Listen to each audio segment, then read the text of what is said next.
So as soon as they left the junction there with the Marias River, it was decided that Clark would take the men slowly up the river and all the stuff, while Lewis would overland, go check out the route and see if he can find the Great Falls. The Hidatsa and the Mandan had told them of the Great Falls of the Missouri. That's how they would know they were on the right track. And so Lewis went ahead. It took him only like 2 days.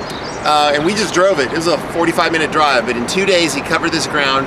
And he said at one point, right before he hears and then sees the falls, that he saw the largest herd of buffalo that he'd ever seen. And a couple days later, he's going to see another huge herd, which he estimated was about 10,000 buffalo. So a lot of game in this area. But anyhow, he's out on the plains and he hears the roar of the falls. So he starts heading in that direction with a small party of men. He had 4 men with him. And they were killing animals all along the way, and whatever they couldn't eat, they were bringing to the shoreline for when Clark comes up, they'd have food to eat. And then he finally got to this point here. And this is where he first sees the falls.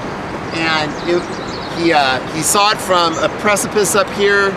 You want to go up there about 200 feet. At least that's what he said. This doesn't look like 200 feet. Might have been bigger then. And he climbed down and he crossed this part of the river to an island. And here's an island here. And he went to the front of the island where he could see the falls. So let's take you over to the Great Falls of the Missouri.